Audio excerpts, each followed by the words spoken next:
This is Talking with Forest Park.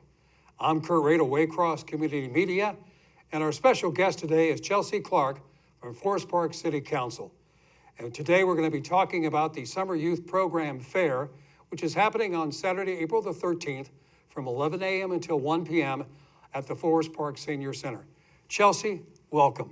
Thank you so much. It feels good to be here. Thank you, Kurt, for lending your skills yet again. We're happy to have you. It's a pleasure to meet you. Now tell me about the Summer Youth Program and how it got started. Absolutely. So last year, I have children of my own, and it was very challenging and frustrating hearing residents talk about what are we going to do for our kids for the summer. We don't have a community center as of now, and so they're trying to figure out different ways that we can get the kids involved. And so I looked around and said, well, we've got a lot of different faith partners and faith organizations. What if we were able to leverage our resources collectively, partner together and say, hey, we're going to come together to create programs that are free. Each church or each faith organization would commit to 2 programs, 4 to 6 hours in length, somewhere throughout the summer between June and August. And amongst all of us, we could come up with enough programming for these kids to be able to do something at least every week throughout the summer for free in Forest Park. And so had that great idea, took it to Red Door, and Pastor Josh and his team jumped all over it. And then Quinn Chapel came on board, and then Forest Chapel, and then Kemper Road Christian Church. And it kind of just went from there, and we created a group and even some community members where they came on board and said, hey, we've got skills and talents that we want to share with the next generation or a few generations down, and we want to be part of this. And so that's how it started. But what can the kids do for fun stuff while the parents are all finding out about the programs? So you mean at our summer youth fair? Yes. So there will be games, there will be popcorn. We will have the Reds mascot there. So Mr. Redlegs himself. Mr. Redlegs Yes. himself. He's busy today. Yes. But he will definitely, after everything's calmed down, he's going to make an appearance. And so the kids are going to be really excited about that. And there's going to be free food, of course. So they will get to go to all sorts of different tables to interact and learn more about what they can look forward to. And who knows, they may even be able to spawn some ideas of some other things that they would like to do. I think it's great to have the kids being able to be engaged during the summertime, because that's a key, is to offer things to our youth, isn't it? It is. And like I said, with the spirit of making sure that we had a safe space, a lot of people say, the youth, they're doing this and they're doing that. A lot of them, the majority of them, are excellent, excellent kids. It's just that it's difficult for supervision purposes if you have one parent at home and they're working, a lot, that can be difficult to supervise. And then, you've got some bad actors out there, and you don't want kids getting caught up in the wrong things. And so this was really in an effort to let's be the community around these children and give them something to do, give them a skill they used to learn. Now, you talked about your wife and baking, but back in her day and back in my day, we had home ec and we enjoyed it. I loved that class. And I'm like, we don't have home ec classes now, but I know that there's so much information that doesn't get passed on from the, an older generation. And so this really gives us that opportunity to kind of create an intergenerational relationship. And we hope to see it last beyond these camps. I think it's also important, the fact is that the kids are finding out that the bigger adults care about them, They do. trying to relate to them, and that is key in what's going on in today's world. You are absolutely right. Like I said, a lot of times they get a bad rap. They've got things that they're dealing with that we couldn't even imagine the pressures to have to face some of those things that they're facing now back then. I don't know if some of us would have made it through high school. And so this is really a great opportunity for them to learn from them, and really for the adults to show them that we care. This community is filled with people that have so many skills and talents, and they love these kids. I love these kids. I operate an organization that's dedicated for kids. And when it comes to children, it's all hands on deck as far as I'm concerned. What can we do in this community to make sure that we are touching and impacting their lives and making them better human beings? For this particular event, what kind of age group are we talking about? We're talking about all of them. We want your kindergartners through your 12th graders. Yeah, I've done a couple of concerts where I have filmed them from K through 6. Oh, wow. It's so different. I mean, the kids who are in first grade and second grade, nothing like when I went to school. Yes.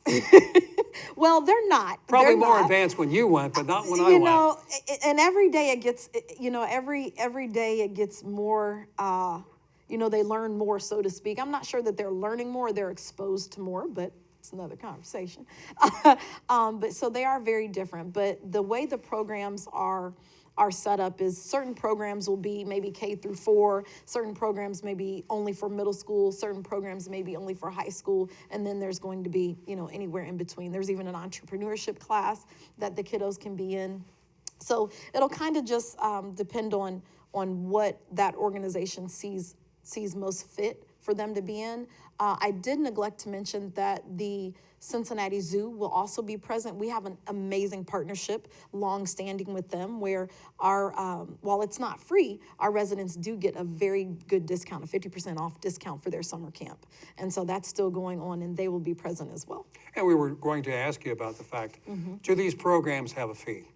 They do not. The organizations, the community-led organizations, and even some community members, like we had Miss Ingram last year. She did she's very skilled at mosaics, and so she hosted a mosaic class over at the library. And that's what this was about. Again, making sure that we could reach out to our community. You have something of benefit that these kids can learn from, and these kids can be in a safe space and not doing harm or getting into bad things. And so how do we bring you in? How do you engage? It's about strengthening the fabric of this community. And we can do that, whether we have a rec center or not. The time is now to go ahead and get started doing that. Well, I mean, to me, what is really important here, and we've touched upon it a little bit, is to have the kids have an opportunity to become engaged.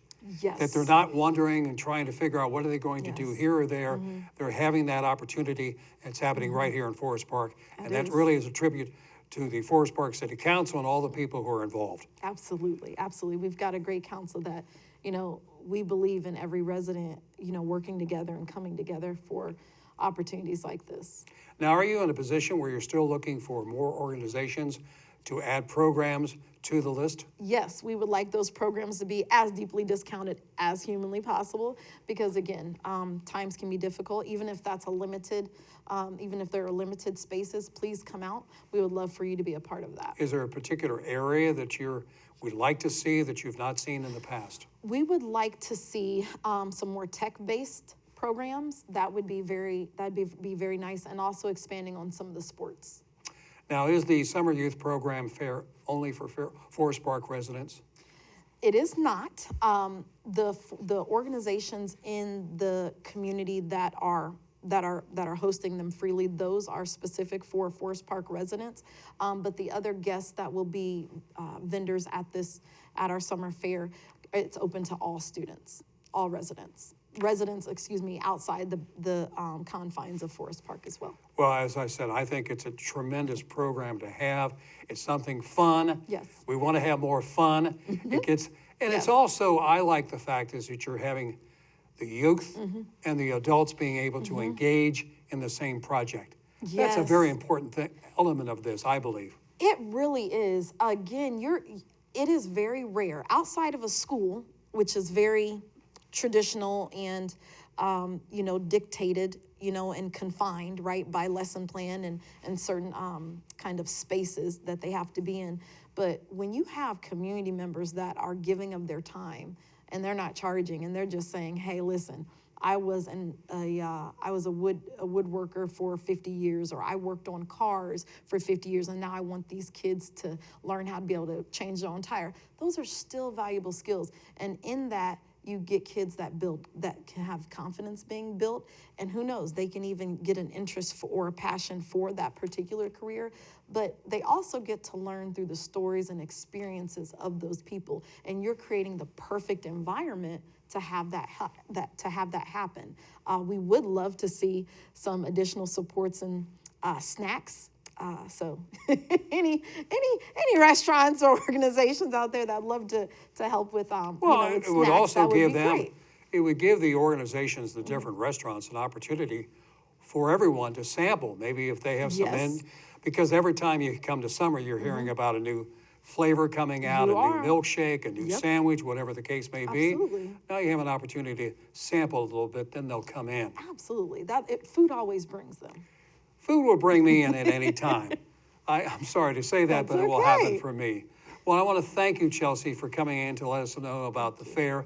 Again, it is the Summer Youth Program Fair on Saturday, April the 13th, from 11 a.m. until 1 p.m. Yes. And it's going to be held at the Forest Park Senior Center. That is a great facility. It absolutely is. It is a community treasure. So much happens there. So many relationships get built. So many people learn. Our community really, really gets engaged at that location. And it's our central hub. And so we're thankful and blessed to be able to utilize that space. We will also have our very own Assistant Fire Chief, Fire Chief Jermaine Hill. He'll be on the 1s and 2s, so he'll be our DJ. Can't have a youth fair without some You great gotta have music. some music. You got some good music, Yeah, yeah. good food, games. It's going to be A little great bit of time. dancing on a the little side. bit, Yeah, absolutely, yeah. absolutely, We want to party down a little bit, you know? absolutely. This has been Talking with Forest Park. Our special guest from Forest Park City Council, Chelsea Clark. I'm Kurt Radel of Waycross Community Media. Thank you for joining us.